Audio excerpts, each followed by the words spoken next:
سلام به کانال حقایق جالب، خوش اومدید. یکی از لذت بخشترین تفریحات سفر به شهرهای جدیده، مخصوصا وقتی که اون شهر جزو زیباترین شهرهای جهان باشه.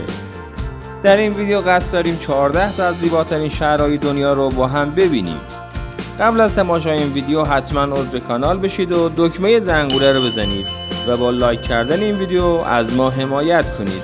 در ادامه با کانال حقایق جالب همراه باشید. خب از آخر شروع میکنیم.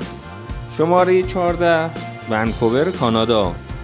در این لیست شهر ونکوور کانادا رتبه 14 رو به خودش اختصاص داده. این شهر که بین دریا و کوه‌ها قرار گرفته بدون شک یکی از بی‌نظیرترین شهرها در کشور کانادا محسوب میشه.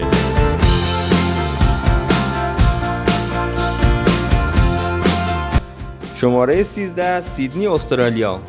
بنادر درخشان، سواحل زیبا و مناظر بسیار چشمگیر این شهر باعث میشه تا سیدنی هم عضوی از زیباترین شهرها قرار بگیره.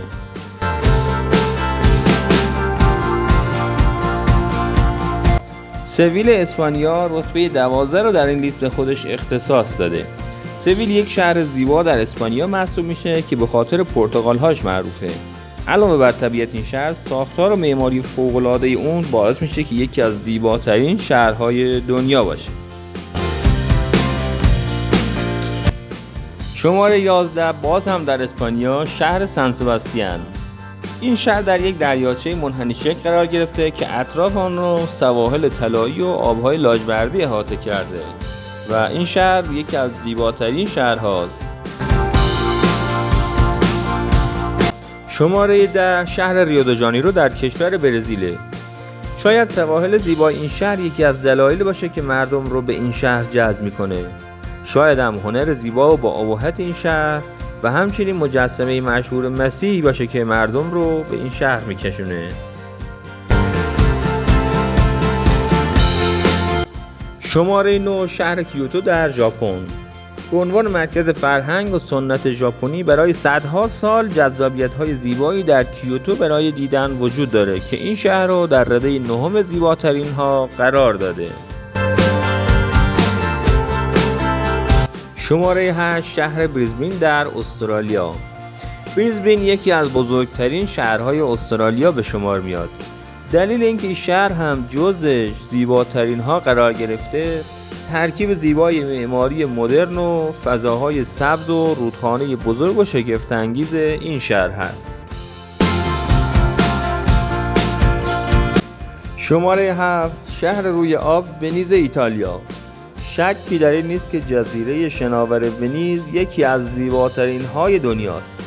شاید بتوانیم مسئله را با دیدن هزاران توریستی که سالانه برای دیدن خیابان‌ها و زیبایی‌های ونیز به این شهر سفر می‌کنند متوجه شد. شهر پراگ در جمهوری چک رتبه 6 این لیست رو به خودش اختصاص داده. این شهر دو چهره دارد. چهره شبانه آن که خیابان‌ها و محوطه‌ها را از نواختن موزیک گرفته تا خواندن شعر همانند یک مهمانی می‌کنه و چهره روز آن که کمی سنتی تر و قدیمی تر به نظر میرسه. شماره 5 لندن، انگلیس. با وجود مناطق سبز وسیع، ساختمان‌های حکومتی بزرگ و مشهورترین عمارت دنیا کاخ بوکینگهام، باید قبول کرد که لندن هم یکی از زیباترین هاست. شماره 4 شهر ادینبرگ در کشور اسکاتلند. این شهر به خاطر فستیوال‌های سالانه جذابی که در اون برگزار میشه مشهور هست. اما غیر از نمایش‌های کمدی و هنری، در این شهر میتوان چیزهای دیگری مثل کوه آتشفشان خفته مشاهده کرد.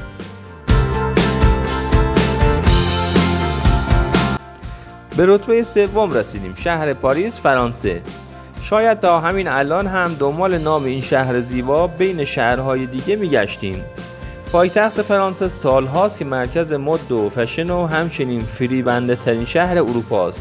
از خیابان‌ها و بلوارهای زیبای آن گرفته تا برج همیشه محبوب ایفل و موزه مشهور لوور همه باعث میشن که این شهر یکی از دیدنی ترین و زیباترین شهرهای جهان باشه. شماره 2 شهر فلورانس در کشور ایتالیا. جاهای دیدنی فلورانس در دسته‌بندی‌های مختلفی قرار می‌گیرند و تعداد آنها انقدر زیاد هست که شهر فلورانس رو به یک موزه بزرگ شبیه کرده. در جای جای این شهر و کوچه پس کوچه هایش که قدم بزنید میتونید ردی از تاریخ و سرگذشت شهر رو ببینید.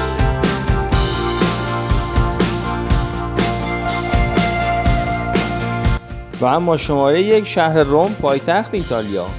شهر روم یکی از جذابترین و قدیمیترین شهرهای جهان هست که مکانهای باشکوه زیادی برای زندگی داره. شهر روم ایتالیا ترکیب بی‌نظیری از تاریخ و فرهنگ و هنر رو پیش روی شما قرار میده.